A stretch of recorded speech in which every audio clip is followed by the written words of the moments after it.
আসসালামু আলাইকুম।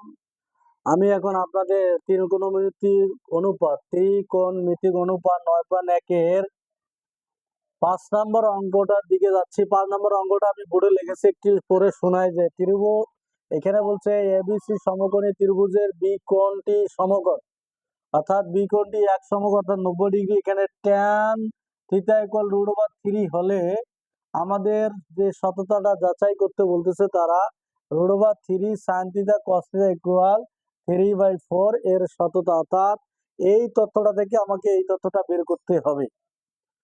তাহলে আমরা উদ্দীপক অনুসারে আমাদের এখানে একটা জিনিস মাথায় রাখো, নাম্বার 5 এখানে দেখো দেওয়া আছে কি, আমরা আগে দেওয়া আছে লিখি। সব সময় আমাদের উদ্দীপকের এই জিনিসটা মাথায় রাখতে হবে, দেওয়া আছে। তাহলে দেওয়া আছে কি, দেওয়া আছে এখানে tan এ অর্থাৎ tan এ বা থিটা আমরা ধরলি এখানে √3। একটা জিনিস এখানে মাথায় রাখো যে টানিয়া লালে বড় অর্থাৎ লম্ব বাই ভূমি। তাহলে এখানে শুধু যে √3 আছে তার মানে এখানে লম্ব বাই ভূমি অবশ্যই আছে, ভূমির মান এখানে নেই, তার মানে 1। তার মানে আমরা জানি কোনো এটি পূর্ণ সংখ্যা হোক ভগ্নাংশ সংখ্যা হোক, এখানে পূর্ণ সংখ্যাকে যদি আমরা 1 দ্বারা ভাগ দিই তাহলে আমরা জানি √3 হবে। এই জন্য আমাদের এখানে দেওয়া আছে শুধু tan √3, তার মানে আমাদের এখানে 1 দ্বারা ভাগ আছে। তাহলে এখন দেখো উদ্দীপক অনুসারে আমরা কি করি, আগে ত্রিভুজটা অঙ্কন করে ফেলি। ত্রিভুজটা অঙ্কন করি। ত্রিভুজ দেখো এটা মনে করো এ, এটা বি, বি যেহেতু এক সমকোণ আমরা সমকোণে রাখলাম সি। এখন দেখো আমরা tan থিটা অর্থাৎ টানিয়া লালে ভরা, লালে বলতে লম্ব, লম্বর মান 3, ভরা বলতে 1, অতিভুজের মানটা আমায় বের করতে হবে। কারণ আমাদের এখানে সাইন আছে কজ আছে, সাইন এবং কসের মান বের করার জন্য আমাকে অবশ্যই অতিভুজের মানটা বের করতে হবে। আমরা জানি এখন অতিভুজ, আমরা কি জানি, তাহলে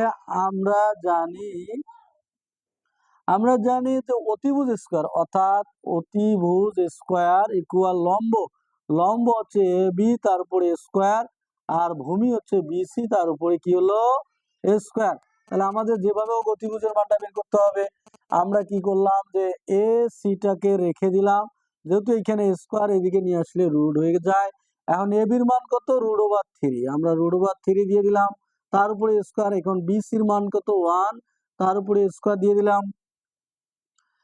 রুটের মান আপে স্কোয়ারে কাটা, তার মানে এখানে তো আসতেছি কত 3, এখানে 1 এর উপর আমরা জানি স্কোয়ার রুট যাই থাক না কেন ফলাফলটা কি হয় 1 এ। এখন দেখো এটা আমরা প্লাজে প্লাজে প্লাস আমরা যোগ করে নিলাম, অর্থাৎ 4 হয়ে গেল। আমরা যদি 2 এর উপর স্কোয়ার দেই অর্থাৎ 4 হয়ে যায়। রুটের মান আপে স্কোয়ারে কাটা, এখানে শুধু 2 বের হয়ে গেল, আমরা অতিভুজের মানটা কি হল পেয়ে গেলাম 2। এখন দেখো সততা আমাদের যাচাই করতে হবে, আমরা লেফট সাইডে লিখতে পারি এখানে যেভাবে হোক 3/4 আমাদের লেফট সাইডে আমরা কি লিখলাম, এখানে √3 সাইন থিটা আছে ইনটু কস থিটা, এটা সমান আমাদের কি বের করতে হবে 3/4 বের করতে হবে। আমরা কি করলাম, এখানে √3 আছে আমরা রেখে দিলাম, তাহলে সাইন থিটা, তাহলে ত্রিভুজটাকে ফলো করে আমাদের সাইন থিটার মানটা এখানে বসাতে হবে। তাহলে 7টি আমি আপনাদের ছন্দ দিয়েছি, 7টি লম্ব অতি, তাহলে লম্ব বাই অতিভুজ, লম্ব বাই কি অতিভুজ, লম্বর মান √3, অতিভুজের মান 2। কাজ ভাঙ্গে অতি, কাজ বলতে cos থিটার মান যদি cos এর মানটা যদি আমরা বের করতে যাই, তাহলে দেখো cos এর মান বের করতে কাজ ভাঙ্গে অতি, অর্থাৎ ভূমি বাই অতিভুজ। ভূমি হচ্ছে কত, ভূমি বাই অতিভুজ 1 অতিভুজ 2, ভূমি মান 1, অতিভুজের মান 2। এখন দেখি √3টা এটা উপরের সংখ্যা তাই না, আমরা কি করলাম, এটা একটা √3 1 আছে, আমরা যদি দুইটা √3 একটা √3 নেই, আমরা জানি গুণের বেলা পাওয়ার কি হয়ে যায়, যোগ হয়ে যায়। তাহলে 1 আর 1 দুইটা বৃত্তির একটা নিলাম, এখানে কি হলো 1 1 যোগ করলে এখানে 2 হলো, 1 এর সাথে গুণ করলে এটাই হবে।